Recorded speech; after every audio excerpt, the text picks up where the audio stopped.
Hello students, I hope आप सब अच्छे होंगे और आपकी पढ़ाई भी अच्छी चल रही होगी। आज हम एक और एस्से के वॉक थ्रू के साथ आए हैं। हम एक एस्से का सैम्पल देखेंगे कि एस्से कैसे लिखा जाता है और आप इस सेशन में बहुत से नए वर्ड्स भी सीखेंगे। देखते हैं हमारा आज का एस्से क्या है। Some people think that a sense of competition in children should be encouraged. Others believe that children who are taught to cooperate rather than compete become more useful adults. Discuss both these views and give your own opinion. यहाँ ये कहा गया है कि कुछ लोग ये सोचते हैं कि बच्चों में एक compete करने की भावना जो है उसको हमें बढ़ावा देना चाहिए, encourage करना चाहिए। बाकी लोग ये समझते हैं कि बच्चों को compete करना नहीं, cooperate करना सिखाना चाहिए। हमें ये दोनों व्यूज़ डिस्कस करने हैं और फिर अपना ओपिनियन देना है। सबसे पहले मैं शुरुआत करती हूँ इंट्रोडक्शन की, फिर हम देखेंगे कि हम इस एस्से को कैसे लिखेंगे, उसका फ्रेमवर्क बनाएंगे और बॉडी पैराग्राफ्स की प्लानिंग करेंगे। तो हम देखते हैं introduction. Some people think that efforts should be put into developing a competitive nature in youngsters.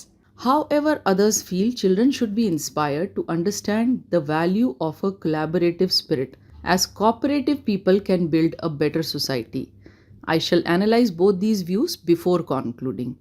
तो देखिए, मैंने पहले 2 सेंटेंसेस में जो स्टेटमेंट्स हमें दी गई हैं उन्हें पैराफ्रेज किया है। पैराफ्रेज माने कि अपनी भाषा में उन्हें लिखा है और लास्ट में मैंने फिर लिखा है कि किस तरह इस एस्से में हम दोनों व्यूज़ को डिस्कस करेंगे और एक कंक्लूजन ड्रॉ करेंगे। बहुत डिफ़िकल्ट नहीं है ये लैंग्वेज, मैं फिर भी समझा देती हूँ। कुछ लोगों का सोचना है कि एफ़र्ट्स डाले जाने चाहिए बच्चों में कॉम्पिटिटिव नेचर को डेवलप करने में। वहाँ उन्होंने एनकरेज लिखा था, यहाँ मैंने ये लिखा है एनकरेज मतलब कि पेरेंट्स का एफर्ट होना चाहिए कि बच्चे कॉम्पिटिटिव रहें। हालांकि बाकी लोग फील करते हैं कि बच्चों को इंस्पायर किया जाना चाहिए to understand the value of a collaborative spirit, कि किस तरह से कोलैबोरेशन की भावना जो है या कोऑपरेटिव लोग जो हैं वो एक बेटर सोसाइटी बनाते हैं और उसकी वैल्यू बच्चों को समझानी चाहिए। ये तो हमारा इंट्रोडक्शन हो गया। अब हम देखते हैं अपने एस्से के बॉडी पैराग्राफ्स कैसे लिखेंगे। मैंने अपने एस्से का फ्रेमवर्क यहाँ ड्रॉ किया है। मैं बॉडी पैराग्राफ्स को 3 हिस्सों में बांटूंगी। पहले मैं ज़ाहिर है बेनिफिट्स लिखूंगी कॉम्पिटिटिव नेचर के, फिर कॉम्पिटिटिवनेस के ड्रॉबैक्स क्या होते हैं और कोलैबोरेशन के या कॉपरेशन के पॉजिटिव्स क्या होते हैं वो लिखूंगी, और फिर मैं अपना ओपिनियन दूंगी और साथ ही एक ही पैराग्राफ में इस बार मैं कॉन्क्लूजन भी लिख दूंगी। इस चीज़ को मैंने और डिटेल में थोड़ा सा प्लान किया है कि मैं लिखूंगी क्या। बॉडी पैराग्राफ में मैं ये लिखूंगी कि लिविंग बीइंग्स compete तो करते ही करते हैं। इस चीज़ ने इवोल्यूशन में मदद की है। इवोल्यूशन में कंपटीशन का एक बड़ा महत्व रहा है। फिर मैं लिखूंगी कि लोगों के सर्वाइवल के लिए और कभी कभी बेटर परफॉर्मेंस के लिए भी कंपटीशन की ज़रूरत होती है। बॉडी पैराग्राफ 2 में मैं लिखूंगी कि कैसे कॉम्पिटिटिव होना खुद के लिए और दूसरों के लिए हार्मफुल होता है। ओवर कॉम्पिटिटिवनेस ज़्यादा प्रॉब्लम्स क्रिएट करता है, लेकिन कॉपरेशन और कोलैबोरेशन से ज़्यादा ग्रोथ होती है और हालात पीसफुल होते हैं और एटमॉस्फेयर पीसफुल होता है। और कॉपरेटिव नेचर जब होती है लोगों में तो वो हर किसी की मदद करती है। इनफैक्ट टिमिड लोगों की भी मदद करती है। टिमिड लोग वो होते हैं जो बहुत जल्दी डर जाते हैं, थोड़े से शर्मीले होते हैं या नर्वस किस्म के होते हैं। और उसके बाद आखिरी बॉडी पैराग्राफ में मैं अपना ओपिनियन दूंगी और एस्से को कॉन्क्लूड करूंगी। बॉडी पैराग्राफ 1 देखते हैं। Living beings are naturally competitive as they must continuously contend with others of theirs and other types to survive. Furthermore, scientific studies prove human beings have always exhibited this quality, and individuals ahead of their competition could persist in evolution. A competitive person can gauge the atmosphere and others' performances to improve themselves, to defeat others, and stay ahead of everyone. It is sometimes necessary to survive and be relevant. Living beings देखिए, यहाँ मैंने शुरुआत की है कि naturally competitive होते ही हैं, competition तो होता ही है। As they must continuously content, content is a word use for competition. उन्हें लगातार कंटिन्यूसली compete करना पड़ता है दूसरों से जो उनके टाइप के हैं, और कभी कभी और टाइप लिविंग बींग से भी उन्हें compete करना पड़ता है अपने सर्वाइवल के लिए, टू सर्वाइव। फिर मैंने अपनी बात को आगे बढ़ाया है। फर्दर मोर, साइंटिफिक स्टडीज़ ये प्रूव करती हैं कि ह्यूमन बीइंग्स ने हमेशा इस क्वालिटी को एग्जिबिट किया है, और जो इंडिविजुअल्स कंपटीशन में अहेड होते हैं माने आगे होते हैं, या आगे रहे हैं वो इवोल्यूशन में परसिस्ट करते हैं या परसिस्ट करते आए हैं, माने इवोल्यूशन में सरवाइव करते आए हैं। एक कॉम्पिटिटिव पर्सन जो है वो एटमॉस्फेयर को गेज कर सकता है। गेज कर सकता है मतलब उसको असेस कर सकता है, उसको मेजर कर सकता है, एक उसको समझ सकता है और दूसरों की परफॉर्मेंस को भी एक किस्म से मेजर कर सकता है। किसके लिए? खुद को इम्प्रूव करने के लिए, ताकि वो दूसरों को डिफीट कर सके और सबसे आगे रह सके। कभी कभी ये नेसेसरी होता है यानी ज़रूरी होता है। किसके लिए? सरवाइव करने के लिए और रेलेवेंट रहने के लिए। रेलेवेंट होता है इम्पॉर्टेंट बने रहने के लिए। ठीक है, तो ये इस पैराग्राफ में मैंने सभी कि कंपटीशन तो होता ही होता है और क्यों कभी कभी कॉम्पिटिटिव होना ज़रूरी हो जाता है लोगों के अपने सर्वाइवल के लिए और अपनी इम्पोर्टेंस को बरकरार रखने के लिए, वो बात मैंने यहाँ लिखी है। कुछ मैंने एग्जाम्पल साइंटिफिक स्टडीज़ का भी दिया, एक छोटा सा एग्जाम्पल, और कैसे इवोल्यूशन में के प्रोसेस में जो ठीक से compete कर पाए वो सर्वाइव कर पाए, बाकी बीइंग्स या बाकी लिविंग ऑर्गेनिजम्स नहीं सर्वाइव कर सके।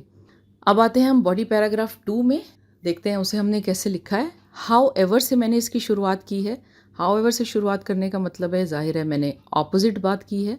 Others feel that being competitive can be detrimental to self and others as a competitive person tries to step on others toes. Some people may get over competitive and may harm others. History has numerous stories where a person or regime lost rationality and did not hesitate to choose a bloodbath to declare supremacy over others. Nevertheless, there is a better way to progress in which people cooperate to attract growth in theirs and others' lives. This strategy ensures peace and conducive atmosphere. Moreover, even a timid person can perform at a high potential as opposing forces subdue. Thus, children should be taught the benefits of cooperating with others. अब देखिए यहाँ मैंने ये लिखा है, बाकी के लोग ये फील करते हैं कि कॉम्पिटिटिव होना एक किस्म से डेट्रीमेंटल है। डेट्रीमेंटल माने हार्मफुल है, खुद के लिए भी और दूसरों के लिए भी, क्योंकि जो कॉम्पिटिटिव पर्सन होता है वो दूसरों के टोस पे स्टेप ऑन करता है, माने दूसरों के पैर पे पैर रखने की कोशिश करता है। कुछ लोग ओवर कॉम्पिटिटिव हो जाते हैं, कुछ ज़्यादा ही कम्पीट करने लगते हैं और दूसरों को हार्म करते हैं।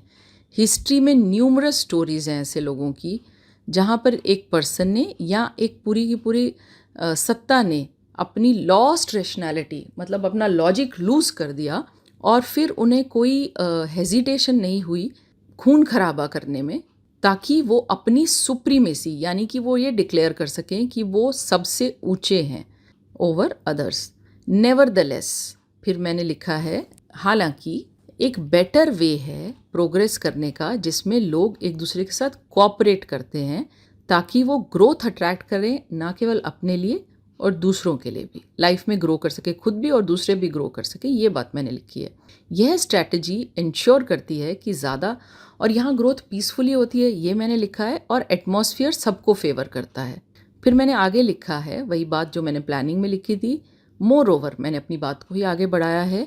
Even a timid person can perform at high potential. एक टिमिड यानी कि एक डरा हुआ घबराया हुआ पर्सन जो ज़्यादा compete नहीं कर सकता, वो भी बहुत हाई पोटेंशियल पे परफॉर्म करता है, क्योंकि उसके जो अपोजिंग फोर्सेस हैं, जो फोर्सेस उसको अपोज करते या उसको परफॉर्म नहीं करने देते, वो दब जाते हैं। सबड्यू का मतलब होता है कोई चीज़ जब म्यूट हो जाती है या सॉर्ट ऑफ इतना अपना रोल नहीं प्ले करती या अंडर कंट्रोल होती है। यहाँ पे वो फोर्सेस जो दूसरों के साथ फ्रिक्शन प्रोड्यूस करते हैं वो अंडर कंट्रोल होते हैं। दस children should be taught the benefits of cooperating with others. इसलिए बच्चों को दूसरों के साथ कोऑपरेट करने के बेनिफिट समझाने चाहिए। अब देखते हैं कि हमने बॉडी पैराग्राफ 3 कैसे लिखा है। In my opinion it is better to be cooperative than be competitive as it can ensure more contribution, but the other approach sprouts more rivalry and an unfavorable atmosphere for many people.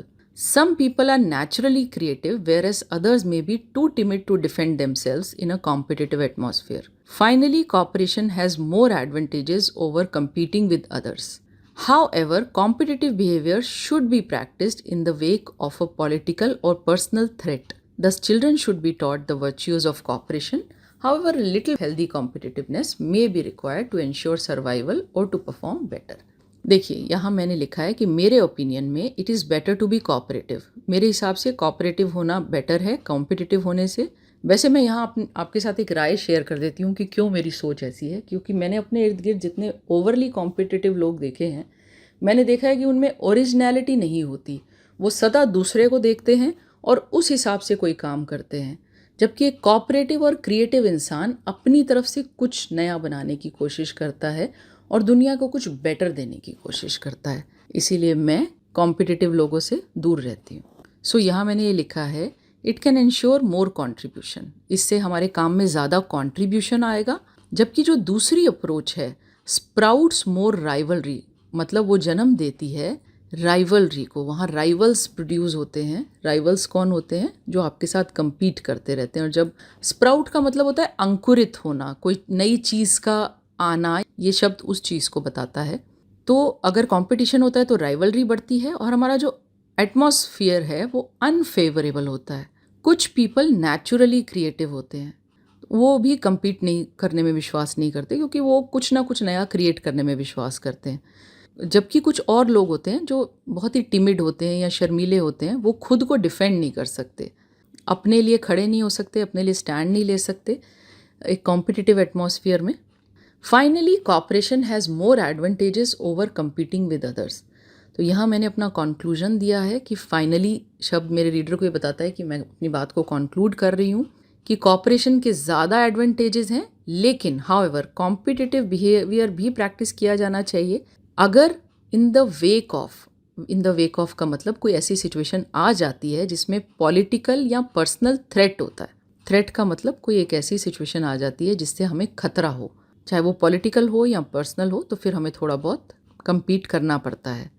इसीलिए बच्चों को virtues of corporation, virtue का मतलब होता है कोई good quality या कुछ ऐसी क्वालिटी जो मॉरली हाई हो, तो उसके जो मॉरल वैल्यू है कॉपरेशन की, वो हमें अपने बच्चों को सिखानी चाहिए। फिर मैंने अपने पैराग्राफ को क्लोज किया है, हाउएवर लिटिल हेल्दी कॉम्पिटिटिवनेस अगर ज़रूरी भी है तो वो हेल्दी होनी चाहिए, वो किसी को नुकसान पहुंचाए बिना होनी चाहिए। मे बी रिक्वायर्ड की ज़रूरत हो सकती है, किसके लिए? सर्वाइवल इंश्योर करने के लिए या अपनी परफॉर्मेंस को बेटर करने के लिए। जाने से पहले एक मोटिवेशनल कोट। एक फेमस पेंटर हुए हैं पिकासो के नाम से, उनका कहना था, inspiration does exist but it must find you working. Inspiration ज़रूर एग्जिस्ट करती है, पर आपको उसके लिए काम करना पड़ता है। इसलिए स्टूडेंट्स मेहनत करते रहिए और आपके लिए हर चीज़ ईजी हो जाएगी। यहाँ मैं आपको याद दिला दूँ कि आपको हमारी इस तरह के और एसेज के सैम्पल्स आपको हमारी इस प्लेलिस्ट पे मिल जाएंगे। आपको हमारे आई बटन पर भी इसका लिंक मिल जाएगा। अगर आप इस तरह के और वीडियोस देखना चाहते हैं तो प्लीज़ जाइए और वीडियोस को चेकआउट कीजिए। अगर आपको लगता है कि आपको ये वीडियो यूज़फुल लग रहे हैं तो प्लीज़ आप हमारे इन वीडियोस को शेयर कीजिए, हमारे चैनल को सब्सक्राइब कीजिए। बाय।